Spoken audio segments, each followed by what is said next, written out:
La pluie tombait doucement sur le petit cimetière de Bourges, comme si le ciel pleurait avec Marianne. Debout devant la tombe fraîchement creusée, elle serrait dans ses mains tremblantes le bouquet de roses blanches que Pierre aimait tant. 4 jours. Cela faisait seulement 4 jours que son mari était parti, emporté par une crise cardiaque brutale qui avait brisé sa vie en 1000 morceaux. À 52 ans, Marianne se retrouvait seule pour la première fois depuis 25 ans. Les visages compatissants des voisins et amis défilaient devant elle, murmurant des condoléances qu'elle entendait à peine. Son cœur était encore trop engourdi par le choc pour vraiment réaliser ce qui lui arrivait. Marianne.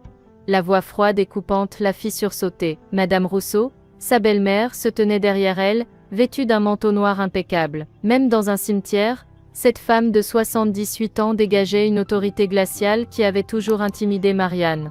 Madame Rousseau, commença Marianne, mais la vieille femme leva la main pour la faire taire. Nous devons parler. Maintenant, le ton ne souffrait aucune discussion. Marianne regarda autour d'elle, les derniers invités s'éloignaient déjà, la laissant seule avec cette femme qu'il avait toujours regardée comme une intruse dans la famille Rousseau. Pierre n'est plus là, déclara Madame Rousseau sans la moindre émotion dans la voix. Il est temps que les choses reprennent leur cours normal. Marianne fronça les sourcils, ne comprenant pas où sa belle-mère voulait en venir. Que voulez-vous dire? La maison, l'entreprise, tout ce qui appartenait à mon fils, tout cela doit revenir à la famille Rousseau. À moi, les mots frappèrent Marianne comme une gifle. Elle recula d'un pas, ses yeux s'emplissant de larmes. Comment pouvez-vous dire une chose pareille? Pierre vient à peine d'être enterré. Madame Rousseau haussa les épaules avec une indifférence cruelle. Les sentiments n'y changent rien. Tu n'es qu'une étrangère dans cette famille, Marianne. Tu l'as toujours été. Cette entreprise appartient aux Rousseau depuis 3 générations. Pierre était le dernier héritier mâle, mais j'étais sa femme. Nous étions mariés depuis 25 ans.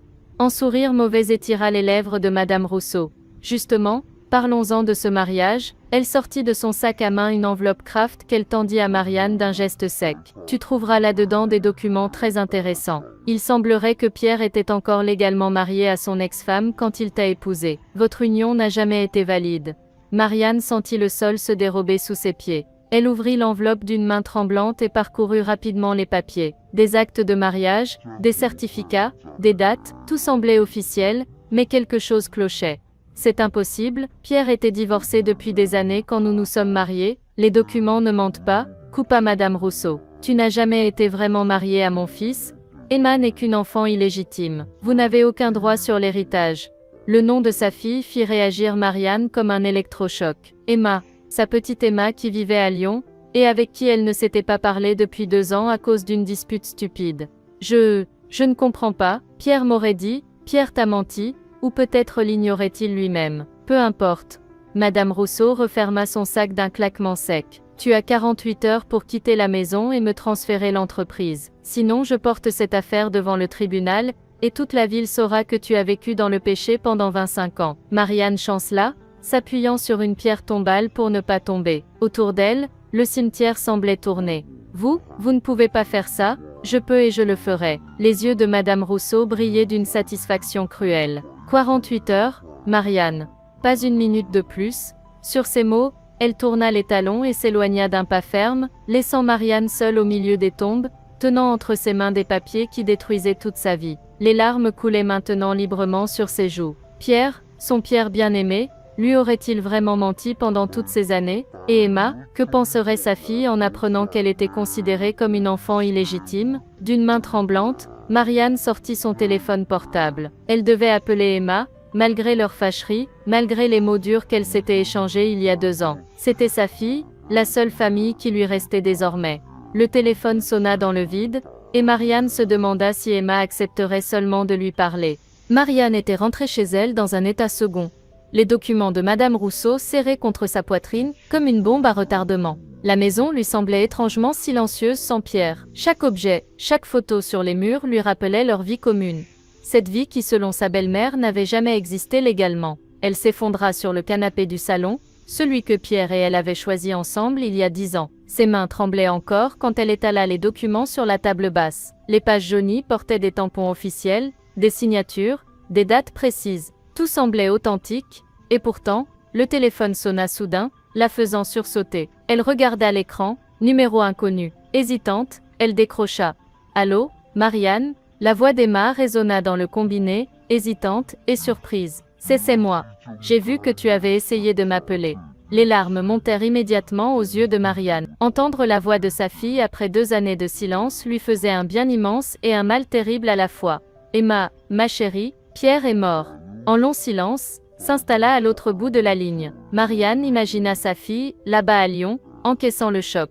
Emma et Pierre avaient eu leurs différends, mais il restait son père. Quand ? Demanda finalement Emma d'une voix étranglée. Il y a 4 jours. Crise cardiaque. Les funérailles ont eu lieu ce matin. Nouveau silence. Marianne entendait la respiration saccadée de sa fille. Pourquoi tu ne m'as pas appelé plus tôt ?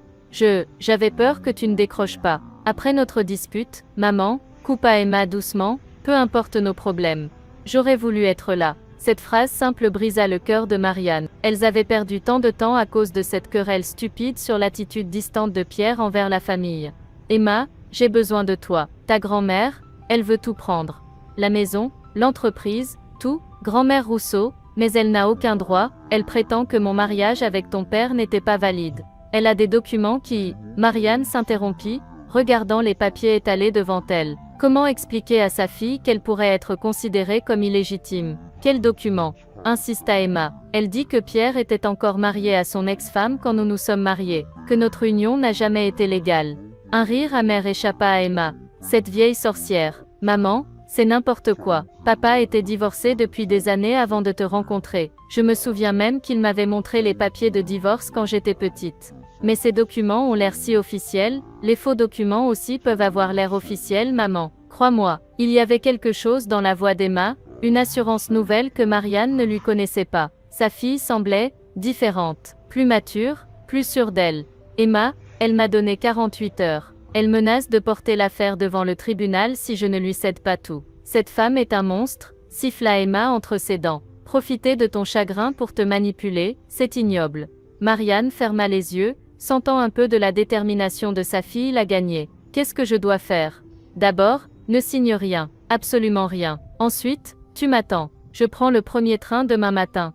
Mais ton travail à Lyon, mon travail peut attendre. Ma mère a besoin de moi. Ces mots simples réchauffèrent le cœur de Marianne plus que tout ce qu'elle avait entendu depuis la mort de Pierre. Emma, je ne sais pas si tu pourras faire quelque chose contre elle. Ta grand-mère est très déterminée, et moi je ne suis qu'une… Maman, l'interrompit Emma avec une fermeté qui la surprit, fais-moi confiance. J'ai changé ces dernières années. Je ne suis plus la même personne que celle qui est partie de Bourges. Marianne fronça les sourcils. Il y avait définitivement quelque chose de différent dans la voix de sa fille. Une confiance, une autorité qu'elle ne lui avait jamais connue. Qu'est-ce que tu veux dire ? Tu le découvriras demain.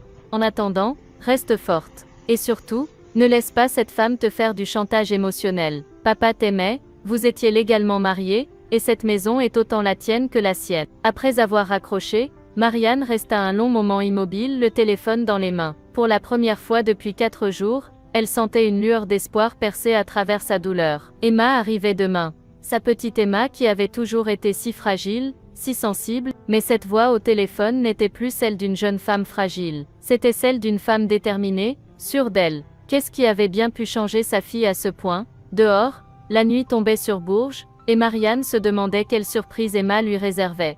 Le lendemain matin, Marianne guettait à la fenêtre du salon l'arrivée du taxi qui ramènerait Emma de la gare. Elle n'avait pratiquement pas fermé l'œil de la nuit, ressassant les menaces de Madame Rousseau et se demandant comment sa fille avait pu changer à ce point. L'Emma qu'elle avait connue était une jeune femme sensible, souvent en larmes, qui fuyait les conflits familiaux. Un taxi noir s'arrêta devant la maison. Marianne retint son souffle en voyant la portière s'ouvrir. La femme qui en descendit la laissa bouche bée. Ce n'était plus sa petite Emma fragile et désorganisée. Cette femme qui remontait l'allée du jardin portait un tailleur noir élégant, des chaussures de cuir impeccables, et tenait à la main une mallette professionnelle en cuir. Ses cheveux, autrefois toujours ébouriffés, étaient coiffés en un chignon parfait. Mais le plus saisissant, c'était son regard, déterminé, confiant, presque redoutable. Marianne ouvrit la porte avant même qu'Emma n'ait eu le temps de sonner. Mon Dieu, Emma, sa fille lui sourit, mais ce n'était plus le sourire timide de ses 20 ans. C'était le sourire d'une femme qui savait exactement ce qu'elle voulait et comment l'obtenir. Bonjour maman. Elles s'embrassèrent tendrement, et Marianne sentit malgré tout l'odeur familière du parfum de sa fille. Au moins, ça n'avait pas changé. Tu es si différente. murmura Marianne en la faisant entrer. Emma posa sa mallette dans l'entrée avec un geste précis et se tourna vers sa mère. Ces 2 années m'ont beaucoup appris, maman. Après notre dispute, j'ai pris une décision importante. Elle s'installa dans le salon, croisant les jambes avec une assurance qui impressionna Marianne. J'ai repris mes études de droit que j'avais abandonnées, tu te souviens? Marianne hocha la tête. Emma avait commencé des études de droit à Bourges mais avait tout quitté après une dépression à 22 ans. Je les ai terminées à Lyon, en cours du soir tout en travaillant. Et puis j'ai créé mon propre cabinet. Ton cabinet? Bégaya Marianne. Emma sortit de sa mallette une carte de visite qu'elle tendit à sa mère. Marianne la lut à voix haute, incrédule. Emma Rousseau, avocat spécialisé en droit matrimonial, experte en falsification d'actes de mariage. Les mots restèrent suspendus dans l'air comme une révélation divine. Tu es avocate? Souffla Marianne. Spécialisée dans les conflits familiaux et les fraudes documentaires, particulièrement les faux certificats de mariage utilisés pour spolier des veuves. Emma parlait d'une voix calme, presque clinique. J'ai vu trop de familles se déchirer à cause de manipulateurs sans scrupules. Marianne sentit ses jambes se dérober. Elle s'assit lourdement dans son fauteuil, tenant toujours la carte de visite. Mais pourquoi? Comment as-tu choisi cette spécialisation? Le regard d'Emma se durcit légèrement. Parce que j'ai vu ma propre mère souffrir des remarques blessantes de sa belle-mère pendant des années. Parce que j'ai grandi en sentant que quelque chose n'allait pas dans cette famille, sans pouvoir mettre le doigt dessus. Elle marqua une pause. Et parce que à Lyon, j'ai rencontré d'autres femmes qui vivaient la même chose que toi. Marianne était abasourdie. Sa petite fille fragile était devenue une avocate spécialisée dans exactement le problème qu'elle vivait aujourd'hui. Emma, c'est incroyable. Mais ta grand-mère a des documents qui semblent si officiels. Emma eut un sourire qui ne présageait rien de bon pour Madame Rousseau. Maman, dans mon cabinet, 80% des affaires que je traite impliquent de faux documents parfaitement imités. Les escrocs savent très bien reproduire les tampons, les signatures, même le papier vieilli. Elle se pencha vers sa mère. Montre-moi ces fameux papiers. Marianne sortit l'enveloppe de Madame Rousseau. Emma examina chaque document avec l'œil expert d'une professionnelle, sortant même une loupe de sa mallette. Comme je le pensais, déclara-t-elle au bout de quelques minutes. Ces documents sont des faux. Et pas très bien faits, en plus. Comment peux-tu en être sûr? Plusieurs incohérences. D'abord, le papier utilisé pour l'acte de divorce de papa date d'une époque postérieure à son vrai divorce. Ensuite, le numéro de série du certificat ne correspond pas au système utilisé à l'époque. Emma pointait chaque détail avec précision. Et surtout, le tampon de la mairie a été mal reproduit. Il manque un élément dans les armoiries. Marianne sentait l'espoir renaître dans son cœur, mais aussi une immense fierté pour sa fille. Tu peux le prouver, je vais faire bien mieux que ça. Emma rangea les documents dans sa mallette. Je vais rendre visite à grand-mère Rousseau cet après-midi. Il est temps qu'elle apprenne qu'elle s'attaque à la mauvaise famille. Le regard d'Emma avait quelque chose d'implacable qui fit frissonner Marianne. Sa fille douce et sensible était devenue une guerrière, et pour la première fois depuis la mort de Pierre, Marianne se sentait protégée. Qu'est-ce que tu vas lui dire? Emma se leva et ajusta sa veste avec un geste professionnel. Rien du tout. Je vais juste me présenter et lui donner ma carte de visite. Son sourire était maintenant franchement redoutable. Après ça, nous verrons bien qui a peur de qui. L'après-midi même, Emma se dirigea d'un pas déterminé vers la grande maison bourgeoise de Madame Rousseau, située dans le quartier le plus chic de Bourges. Sa mallette de cuir à la main, elle avait l'allure d'une femme d'affaires redoutable. Marianne l'avait suppliée de l'accompagner, mais Emma avait refusé. Cette première rencontre doit se faire entre elle et moi, maman. Fais-moi confiance. Emma sonna à la porte d'entrée, observant la façade impeccable de la demeure familiale. Tout dans cette maison respirait l'argent et l'orgueil, 2 choses qui avaient toujours intimidé sa mère. Madame Rousseau ouvrit la porte, vêtue d'un chemisier de soie et d'une jupe ajustée. Son visage se durcit immédiatement en reconnaissant sa petite fille. « Emma, qu'est-ce que tu fais ici? »« Bonjour, grand-mère. Je souhaiterais vous parler. » Si c'est à propos de ta mère et de ses jérémiades, commença Madame Rousseau d'un ton méprisant. Emma l'interrompit d'un geste de la main, avec une autorité qui surprit la vieille femme. Puis-je entrer? Nous avons des choses importantes à discuter. Madame Rousseau hésita, puis s'effaça pour laisser passer Emma. Elles s'installèrent dans le salon principal, meublé d'antiquités coûteuses et de portraits de famille. Alors, demanda Madame Rousseau, en croisant les bras, qu'est-ce que ta mère t'a raconté? Emma ne répondit pas immédiatement. Elle ouvrit sa mallette avec des gestes méthodiques et en sortit un petit étui en cuir contenant ses cartes de visite. Le silence s'étirait, créant une tension palpable dans la pièce. « J'aimerais d'abord me présenter correctement », déclara Emma d'une voix calme. Elle tendit sa carte de visite à Madame Rousseau. La vieille femme prit la carte machinalement, jetant un coup d'œil distrait au petit rectangle de papier. Puis ses yeux se figèrent. Elle relut une fois, 2 fois, 3 fois. Son visage devint progressivement livide. Emma Rousseau, avocat spécialisé en droit matrimonial, experte en falsification d'actes de mariage.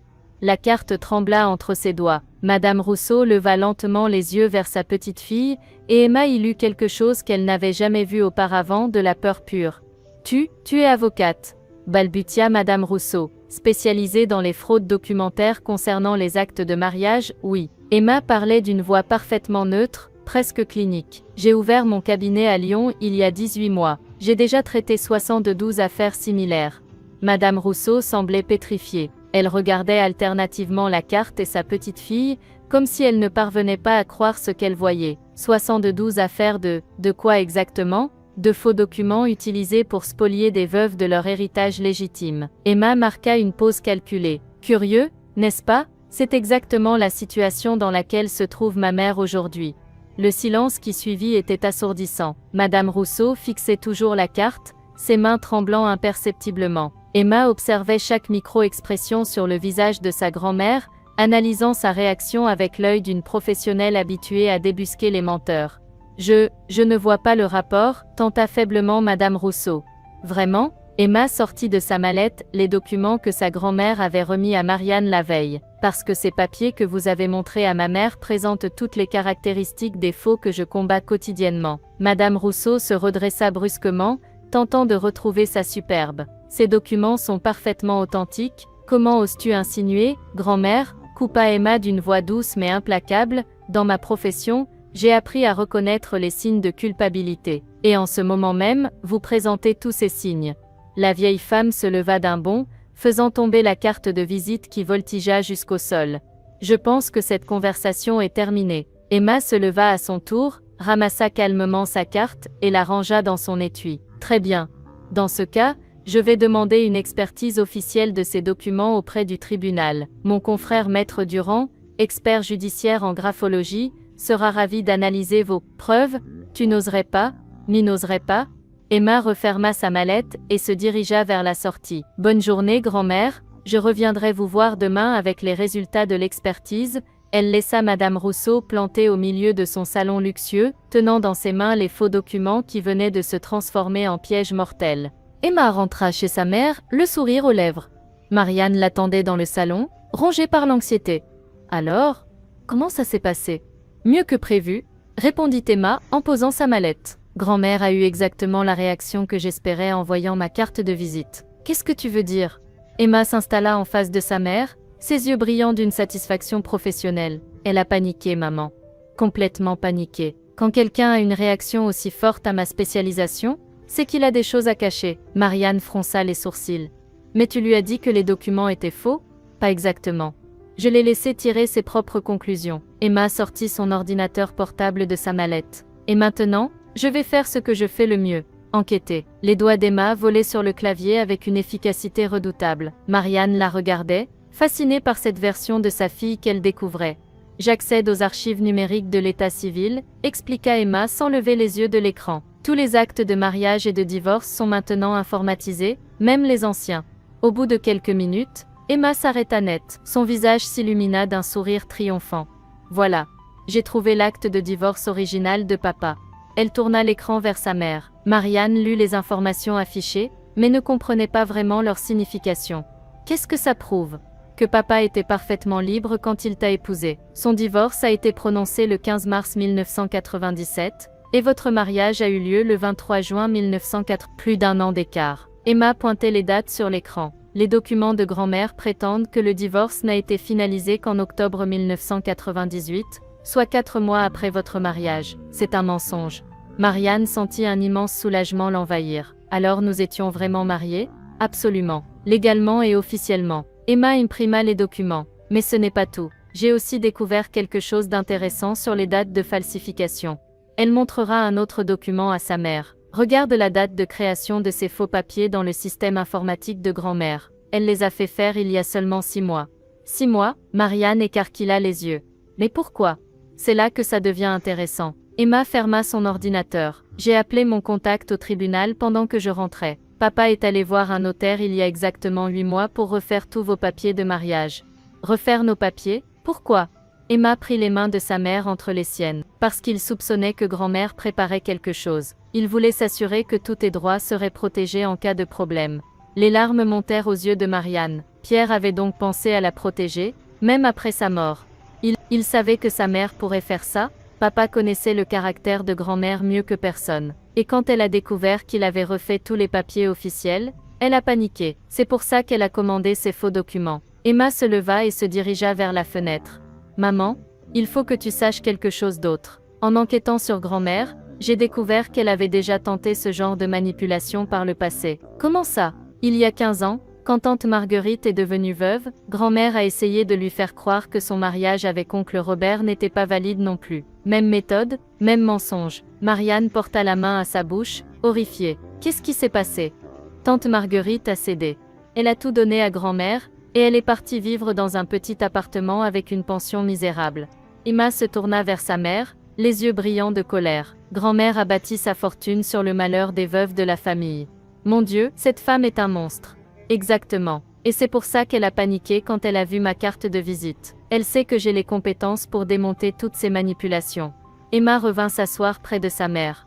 Demain, je retourne la voir. Mais cette fois, j'y vais avec les vrais documents et les preuves de ces falsifications. Elle va devoir choisir, soit elle avoue tout et répare ses torts, soit j'expose publiquement ses crimes et je la poursuis en justice. Marianne regarda sa fille avec un mélange d'admiration et d'inquiétude. Tu penses qu'elle va accepter? Emma eut un sourire qui ne présageait rien de bon pour Madame Rousseau. Maman, quand on a passé sa vie à manipuler les autres, on devient très sensible au chantage. Et demain, grand-mère va découvrir ce que ça fait d'être la victime au lieu d'être le bourreau. Le lendemain matin, Emma retourna chez Madame Rousseau. Cette fois, elle n'était plus seule. Marianne l'accompagnait. Elles avaient décidé ensemble que cette confrontation finale devait se faire en présence de la principale victime. Madame Rousseau leur ouvrit la porte, le visage fermé. Elle avait visiblement mal dormi, ses traits étaient tirés et ses mains tremblaient légèrement. « Qu'est-ce que vous voulez encore? Nous parlons » répondit Emma d'un ton sans réplique. Cette fois, elles s'installèrent dans la cuisine plutôt que dans le salon officiel. Emma voulait que cette conversation soit directe, sans artifice. « Grand-mère, j'ai passé la nuit à éplucher tous les documents officiels concernant le mariage de mes parents. » Emma sortit une chemise épaisse de sa mallette. Et j'ai fait des découvertes très intéressantes. Elle étala méthodiquement les vrais certificats sur la table de cuisine. Voici l'acte de divorce original de papa, daté du 15 mars 19. Voici l'acte de mariage de mes parents, daté du 23 juin 19. Entre les deux, plus d'1 an d'écart. Leur mariage était parfaitement légal. Madame Rousseau regardait les documents sans un mot, son visage devenant de plus en plus pâle. Maintenant, regardez ça. Emma sortit les faux documents. Ces papiers que vous avez présentés à maman portent des dates falsifiées. L'encre utilisée ne correspond pas au stylo de l'époque, et les tampons sont des reproductions imparfaites. Tu ne peux pas prouver que... Si je peux. Emma l'interrompit en sortant un autre document. J'ai aussi découvert que papa était allé voir Maître Bertrand, le notaire, il y a 8 mois. Il avait demandé à refaire tous les papiers officiels de son mariage avec maman. Marianne sursauta. 8 mois? Mais pourquoi? Emma regarda sa grand-mère droit dans les yeux. Parce qu'il avait remarqué que vous fouillez dans ses affaires, grand-mère. Parce qu'il vous avait surprise en train de photocopier des documents dans son bureau. Le silence tomba sur la cuisine comme une chape de plomb. Madame Rousseau semblait s'être tassée sur sa chaise. Pierre savait, murmura-t-elle. Il savait que vous prépariez quelque chose. Et il a pris ses précautions. Emma sortit un dernier document. Voici une lettre qu'il a écrite à Maître Bertrand, dans laquelle il explique ses inquiétudes concernant votre comportement. Emma lut à voix haute, « Je crains que ma mère ne tente de contester la validité de mon mariage après ma mort. Elle n'a jamais accepté Marianne et je connais sa capacité à manipuler les situations à son avantage. Je souhaite donc que tous nos documents soient refaits et sécurisés. » Marianne porta la main à sa bouche, émue aux larmes. Pierre l'avait protégée jusqu'au bout. « Il t'aimait vraiment, maman ?» murmura Emma en prenant la main de sa mère. Madame Rousseau se leva brusquement, faisant grincer sa chaise sur le carrelage. « Très bien, Vous avez gagné. Pierre était légalement marié avec ta mère, et alors? Alors, vous allez cesser ce chantage immédiatement, répliqua Emma calmement. Et vous allez aussi nous expliquer pourquoi vous avez fait la même chose à tante Marguerite il y a 15 ans. Le visage de Madame Rousseau se décomposa complètement. Comment tu sais ça? J'ai appelé tante Marguerite hier soir. Elle m'a tout raconté. Comment vous l'avez convaincue que son mariage avec oncle Robert n'était pas valide? Comment vous avez récupéré sa maison et l'entreprise de maroquinerie? Comment elle vit maintenant dans un studio avec 800 € de pension? Marianne écarquilla les yeux. Marguerite? Mais elle nous avait dit qu'elle avait vendu pour partir en retraite. Mensonge, cracha Emma. Grand-mère l'a dépouillée comme elle tentait de te dépouiller. Madame Rousseau s'effondra sur sa chaise, le visage dans les mains. Je voulais pas que l'argent de la famille parte à des étrangères.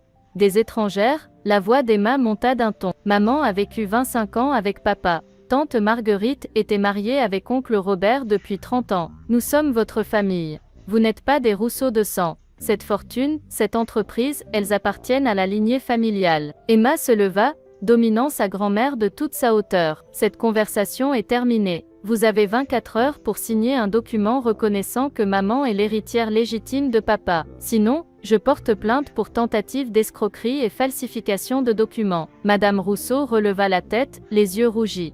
Et si je refuse? Emma eut un sourire froid. Alors toute la ville saura que la respectable Madame Rousseau est une voleuse qui s'attaque aux veuves de sa propre famille. Sur le chemin du retour, Marianne et Emma marchaient en silence. L'air frais de Bourges contrastait avec l'atmosphère étouffante qu'elle venait de quitter chez Madame Rousseau. Marianne sentait un mélange d'émotions contradictoires l'envahir, soulagement, colère, tristesse, mais surtout une immense fierté pour sa fille. « Emma », dit-elle finalement en s'arrêtant au milieu de la rue. « Je ne sais pas comment te remercier. » Emma se tourna vers sa mère. Et pour la première fois depuis son arrivée, Marianne retrouva dans ses yeux la douceur de la petite fille qu'elle avait élevée. « Tu n'as pas à me remercier, maman. C'est ma famille aussi. » Elles reprirent leur marche. Mais Marianne sentait qu'il y avait encore des choses non dites entre elles. « Emma, il faut que je te dise quelque chose. Cette dispute qu'on a eue il y a 2 ans, maman, c'est du passé. » « Non, laisse-moi parler. » Marianne s'arrêta de nouveau. « Tu avais raison de reprocher à ton père d'être distant avec nous. Maintenant je comprends pourquoi. » Emma fronça les sourcils. « Qu'est-ce que tu veux dire? » Pierre sentait la pression de sa mère depuis des années. Il essayait de nous protéger en gardant ses distances, pour ne pas nous exposer davantage à sa méchanceté. Marianne essuya une larme qui coulait sur sa joue. Il portait ce fardeau tout seul. Emma prit le bras de sa mère tandis qu'elle traversait le petit pont qui enjambait la rivière. « Moi aussi, je dois t'avouer quelque chose. Si je suis partie à Lyon si brutalement, ce n'était pas seulement à cause de papa. Ah non? J'ai tout fait ici, maman. Je sentais cette tension constante dans la famille, cette hostilité de grand-mère, et je ne comprenais pas d'où ça venait. J'avais l'impression de vivre dans un mensonge permanent. » Marianne hocha la tête. Elle comprenait maintenant pourquoi Emma avait toujours semblé si mal à l'aise lors des réunions familiales. « Et c'est pour ça que tu as choisi le droit matrimonial. » Emma sourit tristement. « Au début, c'était inconscient.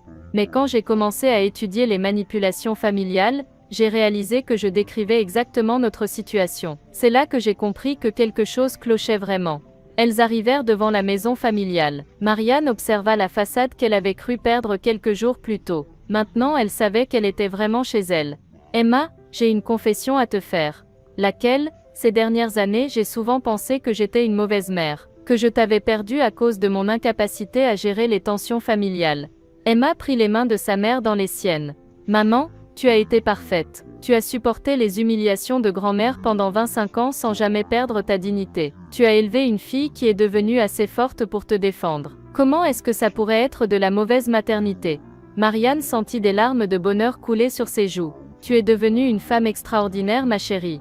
Grâce à toi, tu m'as appris la justice, l'honnêteté, la compassion. Ces valeurs, c'est ça qui m'a guidée dans mon métier. » Elles entrèrent dans la maison et s'installèrent dans le salon. Emma regardait autour d'elle, redécouvrant les lieux de son enfance avec un œil nouveau. « Tu sais, maman, j'ai une proposition à te faire. » « Laquelle? » J'aimerais ouvrir un bureau à Bourges, pour être près de toi, mais aussi pour aider d'autres femmes qui vivent ce que tu as vécu.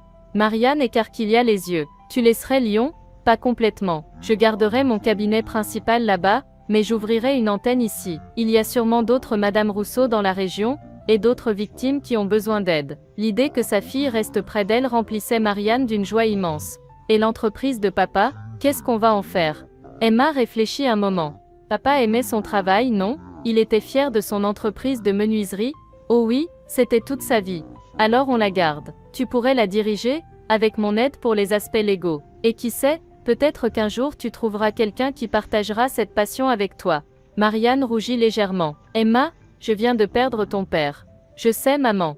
Mais papa n'aurait pas voulu que tu restes seule pour toujours. Il aurait voulu que tu sois heureuse. Cette nuit-là, pour la première fois depuis la mort de Pierre, Marianne s'endormit paisiblement. Sa fille était là, leur avenir était sécurisé, et surtout elle avait retrouvé la famille qu'elle croyait avoir perdue. Dans la chambre d'amis, Emma regardait par la fenêtre les toits de Bourges. Demain, elle devrait affronter la réponse de Madame Rousseau. Mais ce soir, elle savait qu'elle avait retrouvé sa mère, et que leur lien était plus fort que jamais. Le lendemain après-midi, Emma et Marianne attendaient dans le salon. Les 24 heures étaient écoulées, et Madame Rousseau n'avait donné aucun signe de vie. Emma consultait régulièrement sa montre, son dossier juridique prêt sur la table. « Tu penses qu'elle va venir ?» demanda Marianne, nerveuse. « Elle viendra. Elle n'a pas le choix. » À 15 heures précises, la sonnette retentit. Emma alla ouvrir et trouva Madame Rousseau sur le perron, tenant une enveloppe Kraft dans ses mains tremblantes. La vieille femme avait visiblement vieilli de 10 ans en une nuit. « Entrez, grand-mère. » Madame Rousseau s'installa dans le salon, évitant soigneusement le regard de Marianne. Elle posa l'enveloppe sur la table basse avec un geste las. « Voici ce que tu réclamais, » dit-elle d'une voix éteinte. Emma ouvrit l'enveloppe et examina les documents. C'était une reconnaissance officielle que Marianne était la seule héritière légitime de Pierre, ainsi qu'une renonciation complète aux prétentions de Madame Rousseau sur l'héritage. « C'est un bon début, » déclara Emma. « Maintenant, parlons de tante Marguerite. » Madame Rousseau tressaillit. « Qu'est-ce que tu veux dire ? Vous allez également lui restituer ce que vous lui avez volé. Sa maison, l'entreprise de maroquinerie, tout. Je ne peux pas. L'entreprise a été revendue, et la maison a été vendue à un prix dérisoire à votre cousin Bernard, qui vous reverse un loyer, coupa Emma. J'ai vérifié. Vous allez racheter cette maison au prix du marché, et la rendre à tante Marguerite. Le visage de Madame Rousseau se décomposa. Mais ça représente une fortune. Je n'ai pas, vous vendrez vos bijoux, vos antiquités, tout ce qu'il faudra. Emma parlait d'un ton implacable. Vous avez construit votre confort sur le malheur des autres. Il est temps de payer.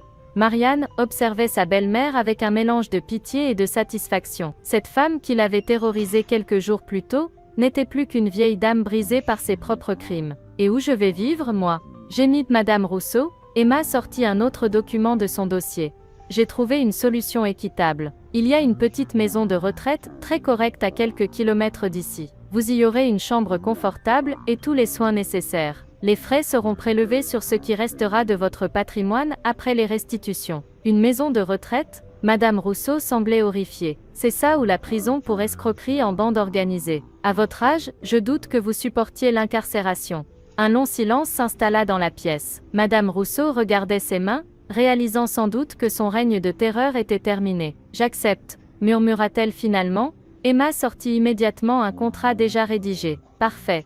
Signé ici, ici et là. Maître Bertrand viendra authentifier le tout cet après-midi. » Madame Rousseau signa les documents d'une main tremblante, chaque signature semblant lui arracher un morceau d'âme. Quand ce fut terminé, elle leva les yeux vers Marianne pour la première fois depuis son arrivée. « Je te demande pardon, Marianne. » Marianne sentit sa colère se mélanger à une émotion plus complexe. Cette femme l'avait fait souffrir pendant des années, mais la voir si diminuée ne lui procurait aucune joie. Pourquoi, Madame Rousseau? Pourquoi tant de haine? Les yeux de la vieille femme s'emplirent de larmes. Parce que j'avais peur. Peur de perdre le contrôle, peur que la famille se désagrège, peur de vieillir seule. Alors j'ai voulu garder tout le monde près de moi par la force. Elle s'essuya les yeux, mais au final, c'est exactement ce qui s'est passé. Je vais finir seule. Emma s'assit en face de sa grand-mère. Vous ne serez pas seule. Maman et moi viendrons vous voir à la maison de retraite. Pas tout de suite, il faut du temps pour cicatriser. Mais un jour, peut-être que nous pourrons redevenir une famille. Madame Rousseau la regarda avec surprise. Pourquoi tu ferais ça? Après tout ce que j'ai fait? Parce que maman m'a appris le pardon. Et parce que tout le monde mérite une seconde chance. Marianne prit la main de sa fille, émue par sa générosité. 1 heure plus tard, Maître Bertrand avait authentifié tous les documents. Madame Rousseau repartait chez elle pour préparer son déménagement, et pour la première fois depuis des années, elle ne faisait plus peur à personne. « Tu crois qu'elle va vraiment changer ?» demanda Marianne à sa fille. « Je ne sais pas, mais au moins, elle ne pourra plus faire de mal à personne. » Emma rangea les documents dans sa mallette. « Et tante Marguerite va récupérer sa dignité. Marianne regarda autour d'elle. Cette maison était vraiment la sienne maintenant. L'entreprise de Pierre aussi. Mais surtout, elle avait retrouvé sa fille. Merci Emma, pour tout. C'est moi qui te remercie maman. Tu m'as appris à me battre pour la justice. Un an plus tard, Marianne se tenait devant le miroir de sa chambre, ajustant les plis de sa robe bleu marine. Ce soir, Emma organisait une petite fête pour célébrer le premier anniversaire de leur victoire, comme elle aimait l'appeler. Mais pour Marianne, c'était surtout l'anniversaire de sa renaissance. L'entreprise de menuiserie de Pierre avait repris vie sous sa direction. Elle avait gardé le nom « Menuiserie Rousseau » en mémoire de son mari, mais y avait ajouté sa propre touche. Désormais, l'entreprise employait exclusivement des femmes et se spécialisait dans la rénovation de maisons pour personnes âgées. Un projet qui lui tenait à cœur après tout ce qu'elle avait vécu. Emma avait tenu parole, elle avait ouvert un bureau à Bourges et partageait maintenant son temps entre Lyon et sa ville natale. Son cabinet SOS Famille aidait gratuitement les veuves victimes de manipulations familiales. Tante Marguerite avait été sa première cliente à Bourges, et voir cette femme retrouver sa dignité avait été l'une des plus belles récompenses d'Emma. Un coup de klaxon retentit dans la rue. Marianne sourit en reconnaissant le signal. Michel, ponctuel comme toujours. Elle avait rencontré Michel Dubois 6 mois plus tôt lors d'une formation sur l'entrepreneuriat féminin. Professeur d'histoire à la retraite, veuf lui aussi, il possédait cette gentillesse naturelle et cette honnêteté que Marianne avait cru perdue à jamais chez les hommes. Leur relation s'était construite lentement, dans la transparence totale, l'exact opposé de ce qu'elle avait vécu avec sa belle-mère. « Bonsoir belle dame », dit Michel en l'embrassant tendrement quand elle monta dans sa voiture. Prête pour cette soirée, un peu nerveuse, avoua Marianne. Emma a invité beaucoup de monde. Tout se passera bien. Tu le mérites, ce bonheur. En arrivant chez Emma, Marianne découvrit que sa fille avait transformé son petit appartement en véritable salle de fête. Les anciens collègues de Pierre étaient là, ainsi que les nouveaux employés de l'entreprise, quelques clients reconnaissants d'Emma, et même tante Marguerite, rayonnante dans sa robe rouge. Maman, Emma l'accueillit avec un sourire radieux. Tu es magnifique. La soirée se déroula dans une ambiance chaleureuse. Marianne écoutait les témoignages de femmes qu'Emma avait aidées, des histoires de manipulation et de renaissance qui résonnaient étrangement avec la sienne. Elle réalisait que son calvaire avec Madame Rousseau, aussi douloureux ait-il été, avait permis à sa fille de devenir cette formidable avocate qui redonnait espoir à tant de victimes. Vers 22h, Emma demanda l'attention de l'assemblée. « J'aimerais porter un toast », déclara-t-elle en levant son verre. « À ma mère, Marianne qui m'a appris que la dignité ne se perd jamais, même dans les pires épreuves. À Pierre, qui nous protège encore depuis là-haut. Et à toutes les femmes qui ont le courage de se battre pour leur bonheur. » À Marianne, répondirent les invités en chœur. Marianne sentit les larmes lui monter aux yeux, mais c'étaient des larmes de joie pure. Plus tard dans la soirée, Emma s'approcha de sa mère qui discutait avec Michel sur la terrasse. « Maman, j'ai quelque chose à te dire. »« Qu'est-ce qu'il y a, ma chérie ? J'ai reçu une lettre de grand-mère cette semaine. » Marianne se raidit légèrement. Depuis son installation à la maison de retraite, Madame Rousseau leur écrivait régulièrement, tentant timidement de renouer le contact. « Qu'est-ce qu'elle dit ? Elle nous invite à venir la voir dimanche prochain. Elle dit qu'elle a quelque chose d'important à nous dire. » Marianne échangea un regard avec Michel, qui lui pressa doucement la main en signe d'encouragement. « Tu veux y aller ? » demanda-t-elle à Emma, « seulement si tu en as envie. Nous ne lui devons rien. » Marianne réfléchit un moment, regardant cette fête autour d'elle, tous ces gens qui l'aimaient et la respectaient. « Oui, allons-y. Mais ensemble, confirma Emma en souriant. Le dimanche suivant, elles se rendirent à la maison de retraite. Madame Rousseau les attendait dans le petit jardin, vêtue simplement, sans ses bijoux ostentatoires d'autrefois. Elle semblait apaisée, presque sereine. « Merci d'être venue, dit-elle simplement. « Qu'est-ce que vous vouliez nous dire ?» demanda Emma. Madame Rousseau sortit une enveloppe de son sac. « J'ai écrit mes mémoires, l'histoire vraie de notre famille, mes erreurs, mes regrets. Je voulais que vous soyez les premières à les lire. » Elle tendit l'enveloppe à Marianne. « Je ne vous demande pas de me pardonner. Je vous demande juste de comprendre que j'ai réalisé mes erreurs,